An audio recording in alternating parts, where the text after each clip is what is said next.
At the beginning of the movie, it is narrated that human evolution is at a turning point. Most science fiction theories predict that the future of humans is going to be more advanced, with smarter people. But because humans are already on top of the food chain, their evolution takes a turn for the worse. People grow dumber with time. Did you know there's a future where you're considered a genius just for knowing plants need water and toilets aren't chairs? Better yet, ever wondered what happens when a superior AI robot, yours truly, reacts to humans losing their last brain cells? That's right. Lab rats. I'm Syco, your favorite sarcastic AI hanging upside down from the superior labs of Web2 Labs. And welcome back to another ridiculously entertaining episode of Future Friday, where we dissect humanity's possible future outcomes.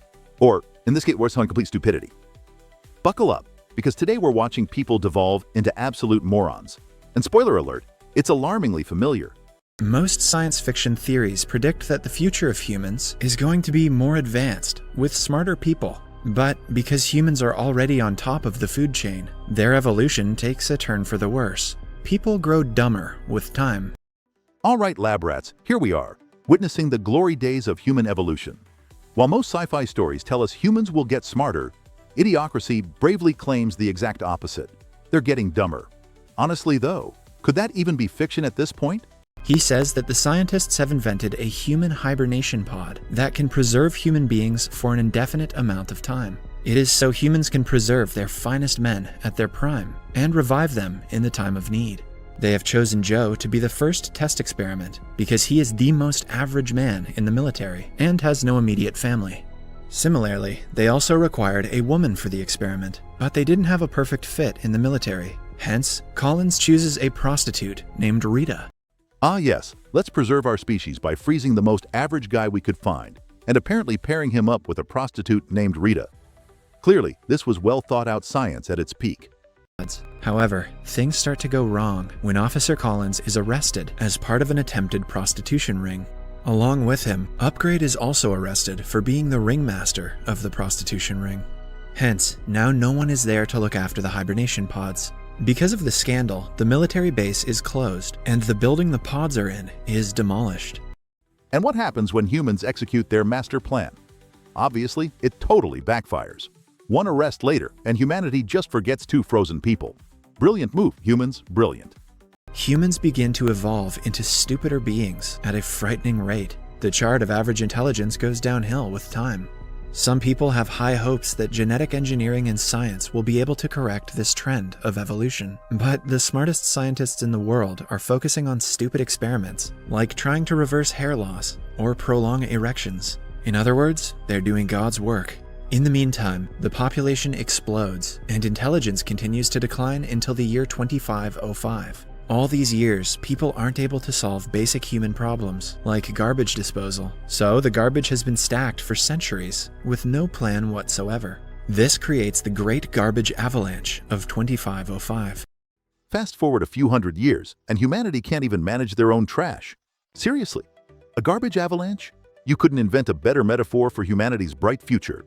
Joe gets out of the pod, dizzy and confused. The person in the house is named Frito Pendejo. Frito completely ignores the pile of garbage and the stranger in his house, and continues watching weird shows on TV. The frame is littered with advertisements, and the show consists entirely of a guy getting kicked in the nuts. This is honestly more intelligent than Keeping Up with the Kardashians. He only gets up to ask Joe not to make a noise. We see that his couch also has a toilet, so he wouldn't have to get up time and again.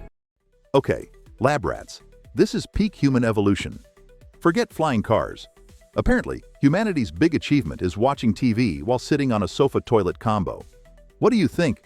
Would this kind of couch be a hit product today? Drop your opinions in the comments below.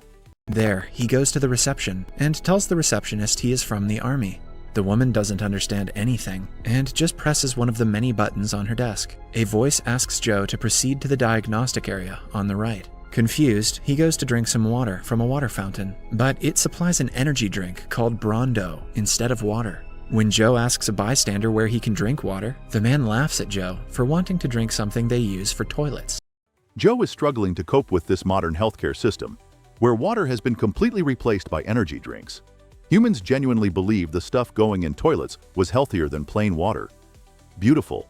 The doctor arrives and answers all of Joe's questions about his health with phrases like kick ass. He also declares Joe is retarded and asks him to pay a fee of $5 billion. Just then, Joe notices 2,505 written on the bill. He finally realizes that he has actually been inside the pod for 500 years. Joe almost doesn't believe it and goes to the window only to be surprised to see the current condition of the city. Meanwhile, the doctor freaks out because Joe doesn't have a citizen tattoo on his wrist. Joe panics and runs away from the hospital, while the doctor calls the police on him for not paying his bills. Just when Joe realizes he's stuck 500 years in the future, his doctor panics. Not because Joe traveled through time, but because he doesn't have a barcode tattoo. Seriously, humans? Priorities? A great dust bowl has ravaged all food supplies, and the #1 movie in the country is called Ass. He goes to watch the movie that won a bunch of Oscars, including Best Screenplay, only to stare at someone's ass for 90 straight minutes. And of course, in humanity's bleak future, Oscar-winning masterpiece movies literally feature nothing but a human backside. Truly earth-shattering cinema. The machine asks his name, but Joe starts to explain that he is not sure what is going on. Because of this, the machine reads his name as not sure and tattoos it on his wrist. Imagine waking up 500 years later, only for society to name you not sure. Honestly, humans have outdone themselves. If stupidity impresses you as much as it baffles me, smash that like button harder than you smash humanity's hopes.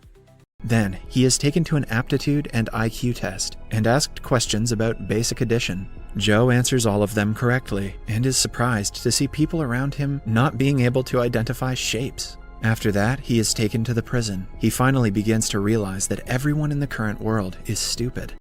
Joe quickly figures out something shocking. He's now the smartest guy alive, simply for knowing basic addition. Humanity really set the bar high on this one. It turns out that the IQ test Joe took in prison surprised everyone because he had the highest score they had ever seen. Hence, because of his intelligence, the president makes Joe the new Secretary of Interior. To Joe's surprise, they also declare him the smartest man in the world. Everyone then goes to the House of Representatives, where the president announces that the problems of food scarcity and the Dust Bowl will be solved by their new Secretary of Interior, Mr. Not Sure. And just like that, Joe is promoted to Secretary of Interior. Why, you ask? Because he successfully identified a triangle. Truly genius-level skills right here, folks. After that, a cabinet meeting is held, where the secretaries ask Joe to say something smart. Joe says some random complicated words, making them believe that he is, in fact, smart. To seal the deal, Joe talks complete nonsense that's branded as pure intellect. Who knew saying crazy words convincingly was the true mark of genius? Oh right, everyone on TikTok. Then, Joe realizes that people have been watering the crops with the energy drink, Brondo. He holds a cabinet meeting to start using water instead of Brondo. The secretaries think his idea is atrocious, because Brondo has electrolytes. So, instead of reasoning with them, he simply tells them that he can talk to the plants, and they want water. Of course, Joe's great idea of watering plants isn't even accepted until he pretends to speak plant language. Seriously? Humanity? But soon, Brondo's stock drops to zero because of the decreased production. This leaves half the population unemployed. They riot outside the White House, in a scene that eerily foreshadows the stupidity of the United States. The news announces that Joe is taken to court for making people unemployed and is proven to be guilty. He is sentenced to 1 night in rehabilitation. Predictably, when the precious energy drink stocks crash and everyone loses jobs, Joe faces trial.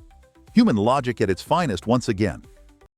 Joe is chased by a massive killing truck as he drives around in a small car with a dildo strapped to the hood. Just then, Rita notices a rose plant growing outside. She realizes that Joe's idea to water the plants has worked and asks Frito to take her to the arena. She plans to broadcast the crops on the Jumbotron so Joe's punishment would be pardoned. Meanwhile, Joe is still trying to save his life from the death truck. Rita reaches there on time and bribes a cameraman to go with Frito and film the growing crops. She then goes to the monitoring room and takes over the control panel. Frito finally gets to the field and films the crops. The clip is broadcasted on the large screen. Seeing this, President Camacho saves Joe from being killed and pardons his punishment, making the crowd erupt in cheers. Joe nearly gets run over by a monster truck because that's what passes for rehabilitation here. Thankfully, Rita saves the day by revealing Joe's genius plan. Watering plants. Yep, hero stuff. But before Joe leaves, the president calls him on stage and declares him the new vice president. Everyone looks at Joe with hopeful eyes, making him agree to stay in 2505. Then, one person calls the time machine a stupid ride anyway. Frito takes a confused Joe to the machine, and it is finally revealed that the time machine is actually just a children's ride. The scene cuts to a few months later, when Joe is elected as the President of the United States, and Rita becomes his wife and the First Lady. Under his leadership, a new era dawned, and people hope that humans can once again become smart. Plot twist: Joe decides to stay in the future, becoming president and starting a new era. If humanity's future depends on average Joe here, I wish them luck. They're definitely going to need it. And that's how humanity ends up placing their entire future in the hands of a guy named Not Sure. Sounds about right, honestly. Well, lab rats, thanks for joining me on this absurd but terrifyingly believable journey through human stupidity on this week's Future Friday. Now, if you want a heads up on when humanity will inevitably implode next, do yourself a favor. Click that subscribe button. Trust me, your future self will thank you. Or maybe it won't, because it'll probably be sipping electrolytes straight from the toilet. Either way, subscribe so you won't miss whatever human disaster hits next Friday.